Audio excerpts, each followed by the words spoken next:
Assalamualaikum warahmatullahi wabarakatuh. Gimana kabarnya kalian hari ini? Semoga kita semua dalam keadaan sehat walafiat ya. Nah, pada kesempatan kali ini kita akan membahas materi tentang menghindari sifat takabur dan hasad. Sifat takabur adalah sikap seseorang yang menunjukkan sifat sombong atau merasa lebih kuat, lebih hebat dibanding orang lain. Orang takabur selalu meremehkan dan merendahkan orang lain, tidak mau mengakui kehebatan dan keberhasilan orang lain, dan menolak kebenaran. Pendapat orang lain dianggap tidak ada gunanya, dan tak mau menerima saran dari orang lain.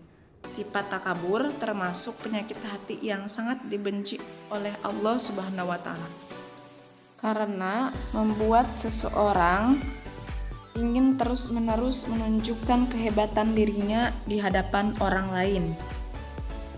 Allah Subhanahu wa Ta'ala berfirman dalam Quran surah Al-A'raf ayat 14. A'udzubillahi minasyaitonirrajim. Bismillahirrahmanirrahim.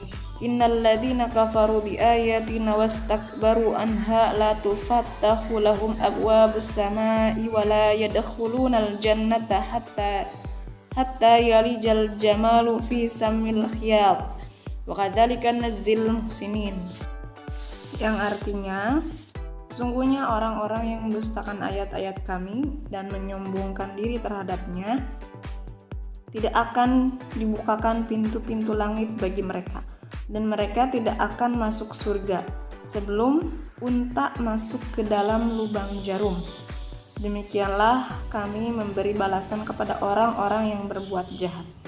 Quran surah Al-A'raf ayat 40. Adapun sifat takabur akan berdampak negatif bagi kehidupan seorang, diantaranya yang pertama, dibenci oleh Allah Subhanahu wa Ta'ala dan Rasul-Nya.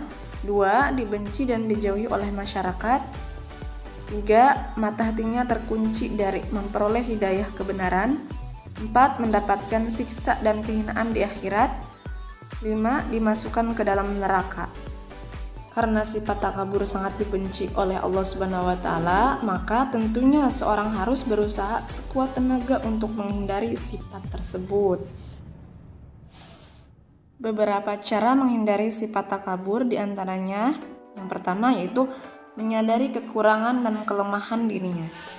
Jadi semua manusia pasti memiliki kelebihan dan kekurangan. Nah, oleh karena itu penting untuk menyadari kekurangan dan kelemahan tersebut agar tidak merasa lebih hebat dari orang lain. Yang kedua yaitu menyadari bahwa hidup di dunia hanya sementara. Jadi pada saat yang sudah ditentukan, kematian akan menjemput setiap manusia. Nah, itu artinya kehidupan di dunia hanya sebentar dan sementara. Banyak orang menjadi takabur karena melupakan hal ini. Mereka mengira bahwa kehidupan dunia kekal selamanya, hingga lupa bekal hidup di akhirat. 3. Berusaha selalu menghargai orang lain.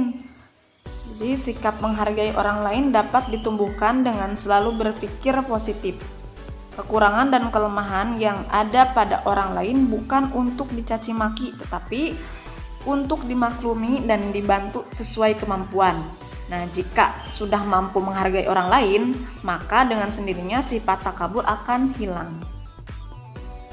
4. Bersifat rendah hati atau tawadu. Rendah hati merupakan lawan dari sifat takabur. Jadi setiap kelebihan yang dimiliki oleh seseorang merupakan karunia dari Allah Subhanahu wa Ta'ala.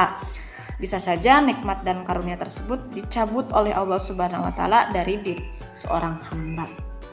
Dan yang kelima yaitu ikhlas dalam melakukan ibadah. Allah Subhanahu wa Ta'ala akan menerima amal ibadah yang dilakukan dengan ikhlas. Nah, banyak melakukan amal ibadah dapat menjerumuskan seseorang kepada sifat takabur. Hal ini bisa dihindari dengan selalu berusaha ikhlas dalam melakukan ibadah. Keikhlasan dalam beribadah akan menghilangkan sifat takabur. Jadi jika kalian melakukan suatu amal kebaikan harus dilandasi dengan rasa ikhlas. Bahasan yang kedua yaitu tentang sifat hasad. Hasad adalah sifat seseorang yang merasa tidak senang terhadap kebahagiaan orang lain karena memperoleh suatu kenikmatan dan berusaha menghilangkan nikmat tersebut. Nah, setiap manusia diciptakan oleh Allah Subhanahu wa taala memiliki kekurangan dan kelebihan masing-masing. Seseorang yang memiliki banyak kelebihan bukan berarti tanpa kekurangan. Demikian pula sebaliknya, maka seseorang yang memiliki banyak kekurangan bukan berarti tanpa kelebihan. Tak seorang pun di dunia ini yang sempurna. Jadi ketidakmampuan dalam mengelola kekurangan diri serta berlebihan dalam menunjukkan kelebihan akan berakibat munculnya sifat hasad. Sifat hasad itu muncul pada diri seseorang dikarenakan adanya rasa benci terhadap segala sesuatu yang dimiliki orang lain, baik berupa harta benda ataupun jabatan.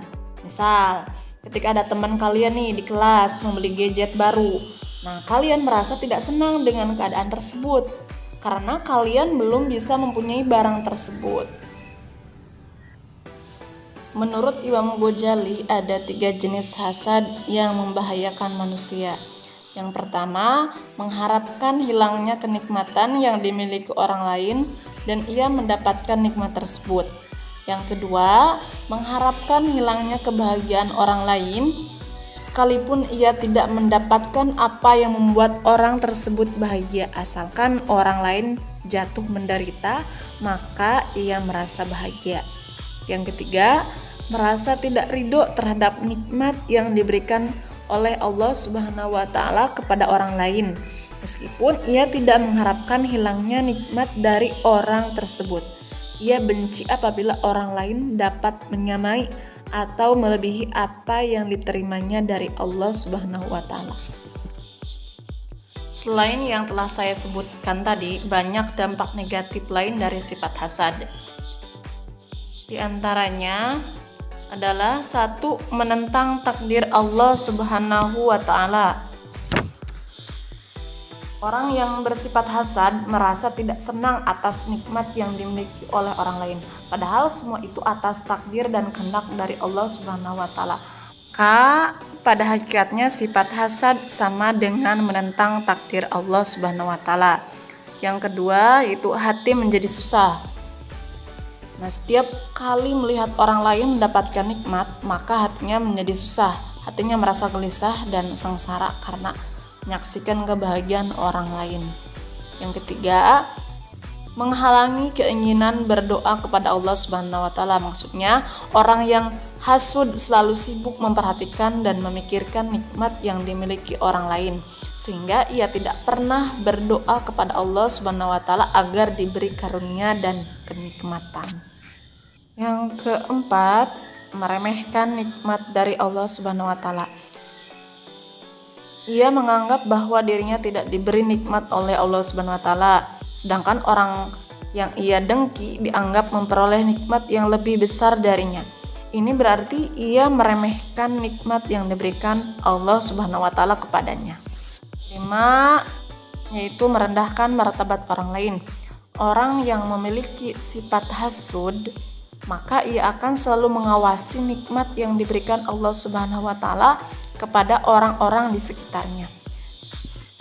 Ini dilakukan agar ia dapat menjauhkan semua orang dari orang yang ia benci tersebut. Caranya dengan merendahkan martabatnya, menceritakan keburukannya dan meremehkan kebaikannya. Lalu bagaimana cara menghindari sifat hasud? Nah, berikut ini merupakan cara menghindari sifat hasud. Yang pertama yaitu meyakini keadilan Allah Subhanahu wa taala. Allah Subhanahu wa taala memberikan rizki dan nikmat kepada semua manusia secara adil dan sesuai kebutuhan hambanya. Apabila meyakini keadilan Allah Subhanahu wa taala tersebut, maka sifat hasud akan hilang dari dirinya. Kedua yaitu memperbanyak rasa syukur. Bersyukur merupakan salah satu cara agar selalu ingat atas nikmat Allah Subhanahu wa taala. Rasa syukur juga akan menumbuhkan kesadaran bahwa semua manusia punya hak yang sama untuk memperoleh nikmat dari Allah Subhanahu wa taala. Yang ketiga yaitu menjaga sifat rendah hati atau tawadu. Masih banyak orang yang lebih susah dibanding kita. Oleh karenanya, perlu bersikap rendah hati dalam kehidupan sehari-hari.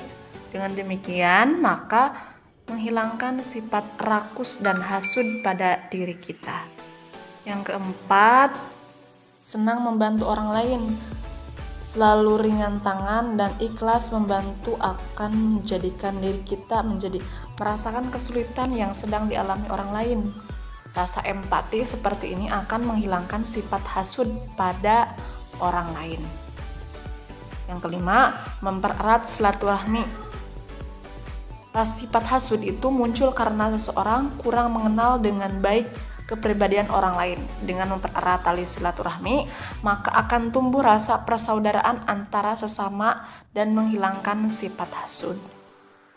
Yang keenam, itu mendahulukan kepentingan umum. Orang yang memiliki sifat hasud selalu tidak peduli dengan kebutuhan orang lain. Ia menginginkan agar selalu ingin dilayani, diutamakan dan didahulukan. Sifat hasud bisa dihilangkan dengan selalu berusaha mendahulukan kepentingan umum. Pembahasan kita pada kesempatan kali ini mungkin cukup sekian. Mudah-mudahan ada manfaatnya. Assalamualaikum warahmatullahi wabarakatuh.